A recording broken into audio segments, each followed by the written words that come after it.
Hello all, welcome back to my channel. If you haven't been here before, my name's Julie and I primarily make content surrounding mental health, makeup, as well as music.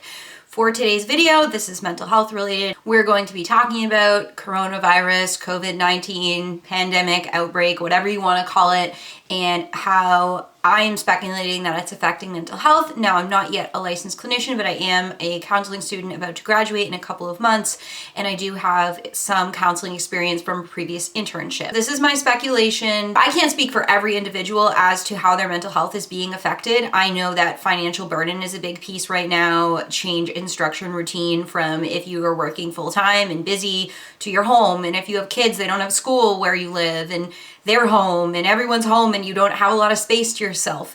That's going to affect anyone regardless of if they have mental health struggles or not. The whole quarantine thing is obviously limiting us from going out. So this, in my opinion, would affect a lot of people, I think, that have social anxiety as well as agoraphobia, because both of those phobias tend to improve with exposure. So whether that's exposing yourself to social situations or actually going out and doing exposure, which we know I was doing in my exposure vlogs, but that's going to take a little bit to come back, obviously, for safety reasons. Also, I've seen a lot of people on Twitter express this, and this makes so much logical sense, but being alone with your thoughts and internal struggles that maybe you've been distracting yourself from because you've been busy or avoiding or spending time with friends, you're not sitting by yourself anymore. And this abrupt change can absolutely worsen your symptoms, and symptoms may become more persistent and noticeable since you have less distractions going on. Social media right now is not the most uplifting place in some aspects, unfortunately. I think the memes about COVID can be funny, but it just adds to my whole feed being about it. And I'm more so into cats and mental health memes and good stuff like that. And I'm fine with people talking about politics and personal things, but if you need to take a break, that's okay, but we'll get into coping skills in a moment. I would assume depression is also exacerbated by this, especially if someone's struggling with financial burden, if they're withdrawn, if they're lacking energy because of the lack of structure and not getting outside enough. I would also say that this event's shocking for a lot of people, and a lot of people are going to come out of this traumatized. I'm curious how many people are going to struggle to leave their house more often, even when it's deemed safe, just because this put everyone at so much risk and was so scary to go through. So now I'm going to go into coping skills. These are my go-to coping skills, and I tend to do coping skills pretty often, but not as often as I should. But now that we're dealing with this and I'm in war and have no choice, I'm really trying hard to distract myself as much as I can and do coping skills, because it is really hard to just sit with yourself and sit with your internal struggles. And that's a good skill to have over time, but doing distractions first and really taking your time with that is okay too. Since gyms are closed and I did start going to the gym again, I've been doing at-home workouts. I do not do it for any fitness goal, for any aesthetic physical appearance goal. It's for my mental health. I prefer 20 to 30 minute videos that are beginner and low impact, but you can do whatever you'd like. There's a lot of resources on YouTube. I think this is a good way if you're home all day to kind of get started in the morning, maybe before or after breakfast, depending on how you like to prepare to work out. You also can walk if it's nice out, and I think that's good, 1, for the vitamin D, 2, for the fresh air, and 3, just to get out of the house, get away from the people you live with, or get away from being alone if you're living alone and you're isolated, and just getting moving at a moderate pace. I think it can be really helpful on anxiety, depression. I practice what I preach. I say I do coloring. I'm gonna friggin' prove it to you. Here's my cat, yay. Over the course of a couple of days, I colored that. I use gel pens, and I have a little animal coloring book, which I really prefer, and I got all of that pretty cheap. I'm sure you can get something like this on Amazon and hopefully wouldn't cost you much. I also like the app Happy Color. I tend to use that on my phone, and I also play Sudoku sometimes. It can get really repetitive and boring. It's really hard to structure your day when you have nothing going on and you're like, okay, I'm just gonna put in a butt ton of coping skills. I think it's totally okay to just move on to something else afterward.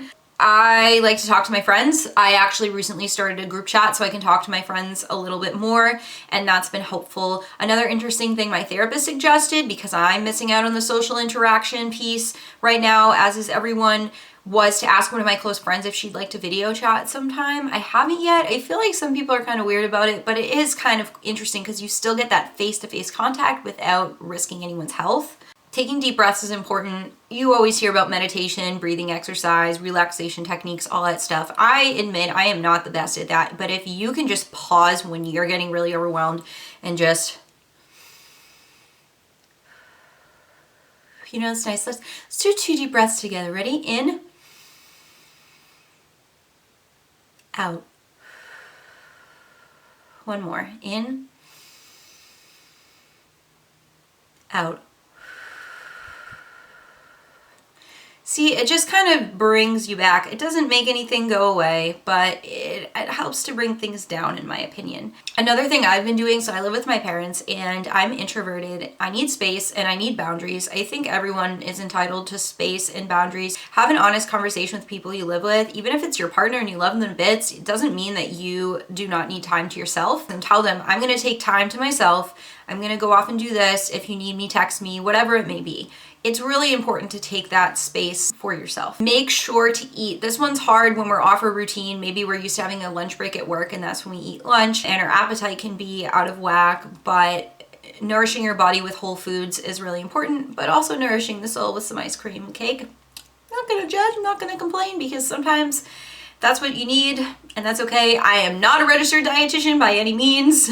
I just have specific beliefs about balanced eating. Definitely make sure you're eating, drinking enough water, and this falls under self-care, but self-care is obviously part of coping skills as well. This is really basic, but take a shower.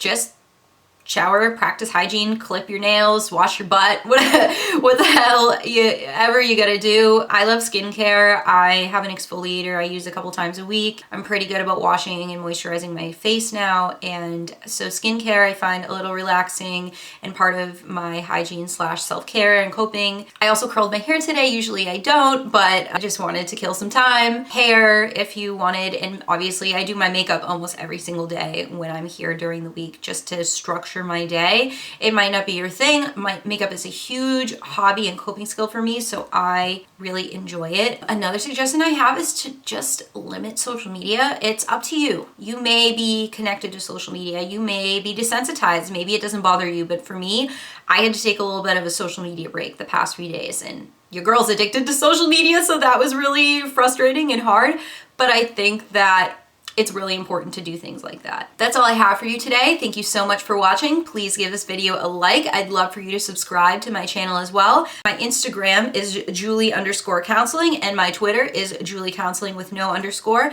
My Facebook page will be linked down below as well, and I'll catch you on the flip side. Bye guys.